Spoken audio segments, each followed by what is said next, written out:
Our buddy Zim. He's here. Zim, what's happening? There he is. What is happening? Look at that big league sweatshirt there. Is that borderline sacrilegious, Zim? You're a spiritual man. Is that borderline sacrilegious there? 316 Burrow there.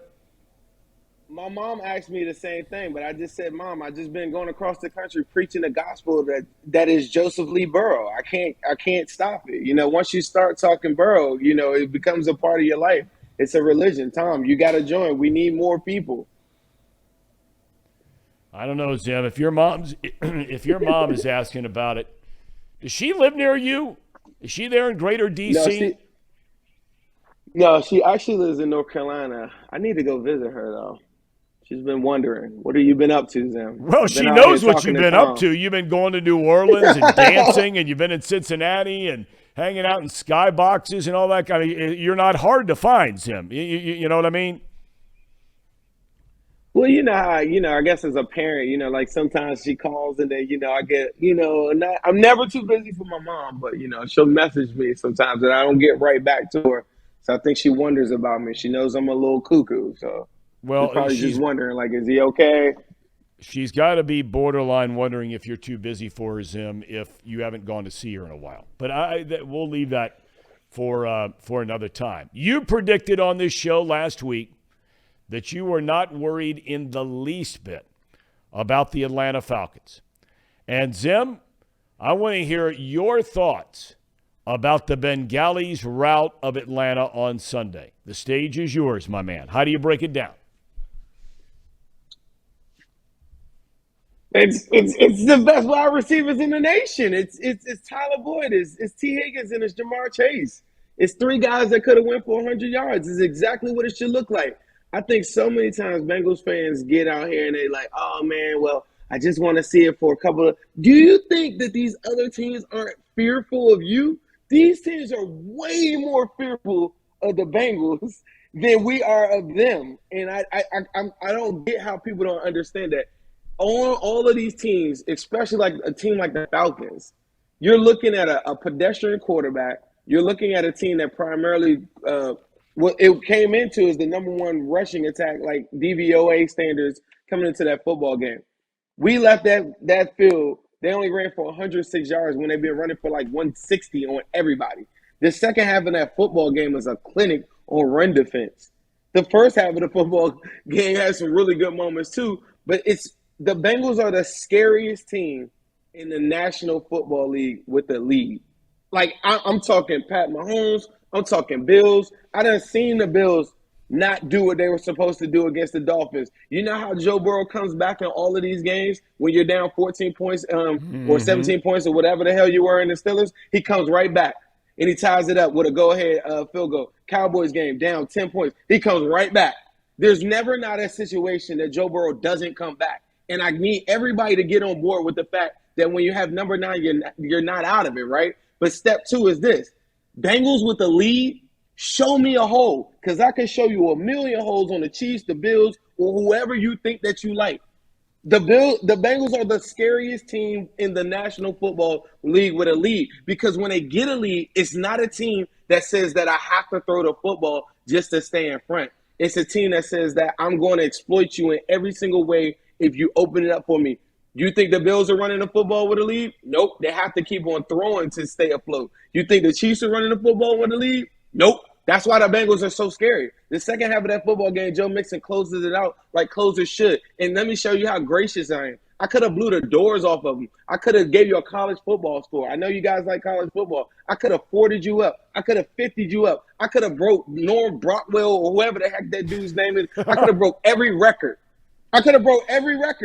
But I'm so gracious, I said the last 9 minutes of this game, I'm just going to run the football, go 97 yards down the field, and when I get to the 4-yard line, I'm going to kneel it out. I could have 40'd you up. I could have 40'd up the Dolphins. Y'all not paying attention. The Bengals are the scariest team in the NFL when the Who are you saying y'all aren't paying attention? Who are you I heard you before to? I came on. Thom, before I came on here, you said you weren't impressed with the Saints. You know the only thing that the Saints did to stop the Bengals in that game is limit the possessions of Joe Burrow in the first half of that football game. Anytime that he had the football game, he was cooking. He was 31 for 36. He was unstoppable. Look, Zim. you know me well enough now, even though you and I are just starting to get really tight. And this is going to be a relationship that's going to be long and flourishing and flowering and all those kind of things. Kind of like having a best buddy through the internet. But look, I know all the numbers were great against the Saints, okay, for Burrow. Passing yards, I get it. But at the end of the day, they still had a lot of points of lull. They couldn't have run it up on the Saints, like you accurately point out, against both the Dolphins and last Sunday against Atlanta. But I did say, last week now, Huggins is healthier. Offensive line's playing better. They're mixing in Mixon as a receiver and as a runner. Last week, that without a doubt is the team we expected to see on offense from the start of the season and have not seen it consistently. Now, Monday night. First of all, are you going to Cleveland, Ohio for the game, yay or nay? I am not going to the game. I'm now starting to get more energy, and I'm like, dang, I should go to the game, but I can't. I got some trick-or-treat obligations that I gotta go hit. Man, that's right. Are you dressing up with your little man? Are you dressing up? Yeah, halfway. Not full costume. I'm going to give him a little bit, though. He's got his costume. He wore it to bed the other night. He's excited about it. So what's his costume? Are you familiar with anime? It's an anime cartoon called Naruto, and he's got like a Naruto costume. Okay. It's kind of like Dragon Ball Z or something. Okay. Well, my kids are a little older now, so we're kind of out of that stage. But I mean, that's always great. You know, like I like you, Zim. You don't strike me, Zim. And I know a lot of people in this world, and most of them bore me to death. The people who say I'm only halfway in. You don't strike me as a halfway in guy, and I'm disappointed to hear that you are halfway in, whatever the hell that means, of dressing up on Halloween. What does that mean? I just can't. I didn't have that. You got to feel your costume. You got to be able to come into it and say, this is what I want to be for this year. And I just did it like as a kind of like a solidarity thing. I'm like, yeah, I'm going to wear a mask or I'm going to do something. I just couldn't really find the character I was looking for. Now, for Monday night, I have instructed the guys on the team, and I'm going to give you a hint. I think they might do it. I told Joe and them that they should come out all in masks. They should go halfway with their normal everyday drip, wearing their clothes, what they wear. But I think that the Migos, that's what we call the trio. I think they should come out in Leatherface, Jason, Freddie, and then Joe Burrow or whatever. And I got the return message. They told me Squid Games. I don't know if you're familiar with Squid Games on Netflix. No. So Netflix it's a really good show. You should check it out. Okay. It's called Squid Games. But that was the return message that was sent to me. So be looking for that Monday night. I think that right now we're the scariest team in the National Football League, Thom. I need you to tell everybody how scary we are. Jim, I'm with you. And it'll be really scary if they show up in those masks.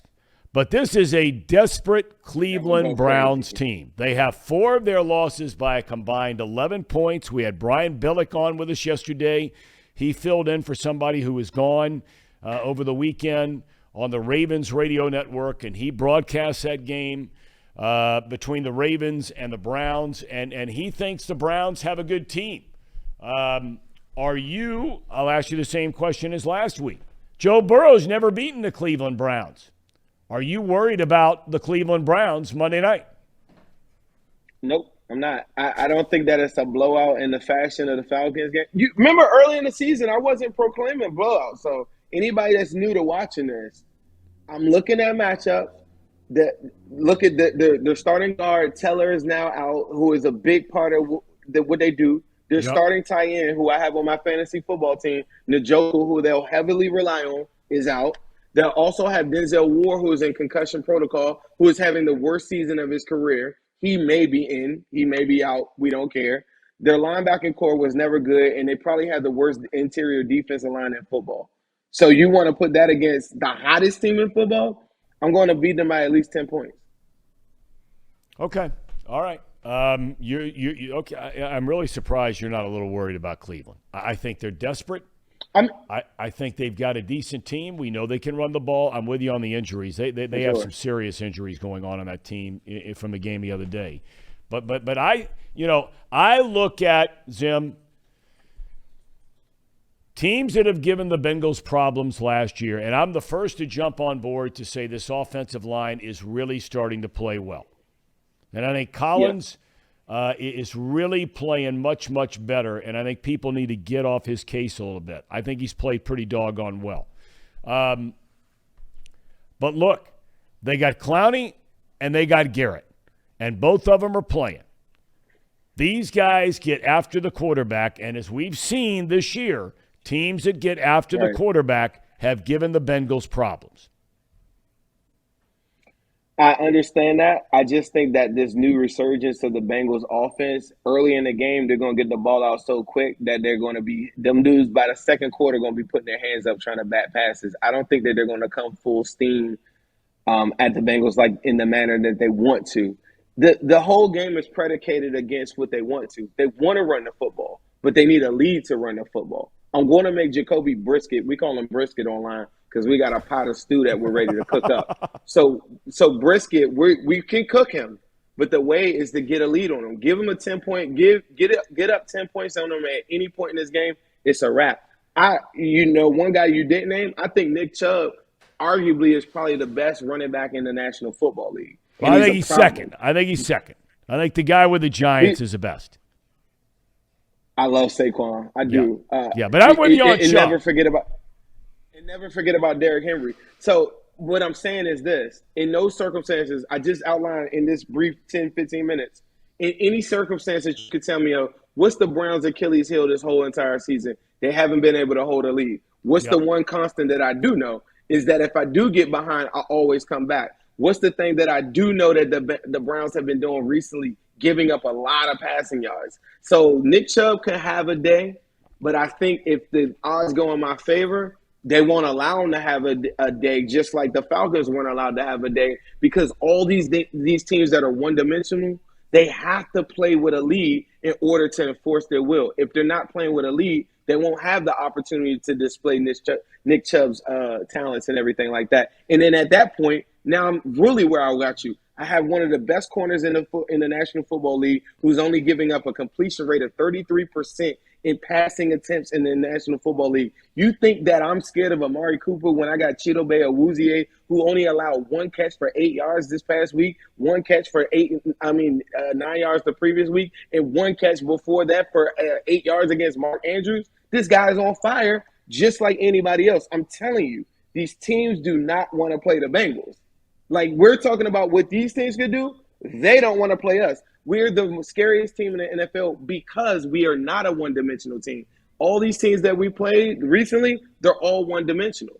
And the difference is the Bengals, even if we get a lead, we could still run the football if you give me a 6-man box. And if you go into if you do allocate more resources to the running back in the runs or whatever, I'm just going to kill you with the best 3 wide receivers in football. They're the only 3 wide receivers that have 400 yards or more. Did you know that, Thom?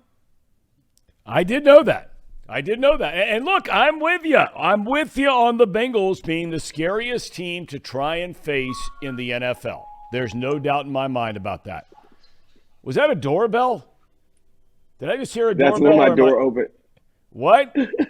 My wife opened the door. She left out. So you have one of these fancy houses out there in the woodsy part of D.C. where when a door opens, and I'm assuming a window opens, that all of a sudden a little chime goes off?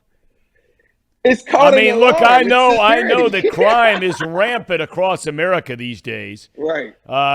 We know that, and especially where you are. Not necessarily your neighborhood, but where you are in D.C. It's off the charts. But you have one of those fancy sort of things going on where a door opens and there's a chime. That's big league operation you got going there, Zim. Man, that's ADT giving me some stupid chime. I wish that thing wasn't on because at nighttime when people open the door, I wake up. I'm surprised that you didn't tell the people how elite I was. I changed the tire yesterday. Who's changing tires in 2022? You told me she had a flat. Who. You didn't tell me you changed the tire. That is big league, and I give it up to you. I give it up to you. But you're a woodsy man. I mean, you're a hands-on kind of guy. So, I mean, you're raising healthy koi. You got lots happening around out there in the woods. You got the ATV stuff happening. So, I'm not surprised. I am disappointed, though, that you're half in for Halloween. All right. Zim, let me know when I'm coming on your show, okay? You let me know when we can do this. I can't do it tonight. I sent you a text. I got a soccer game I have to go to tonight. Bummer for me. But we got to do this soon because I want to be on your show, all right? Got to, man. If you don't know, everybody's listening. I do a show with my partner Ace. It's called the Cincinnati Pod. Please make sure you guys follow it. It's called the Cincinnati Pod. If you do like Burrow 316, go to zimwhodey.com. There's other cool stuff on there as well, including Migos stuff. Migos. All right, see, we're having fun now, Thom. Amen, you put points on the board, I'm all about having fun. That's why we have you on this show regularly to lighten up from everybody else around here. Life and death stuff. We got to have our man Zim. You are the man. Thank you for your time today. Why so serious when you could just watch the Bengals score a boatload of points? Why so serious, everybody? Okay. Here we go. Monday night. You ready for this, guys? Here we go. I'm ready. I'm Let's ready. go. I'm ready. That's it for Zim. He's the man. Look at him. He's back there fired up.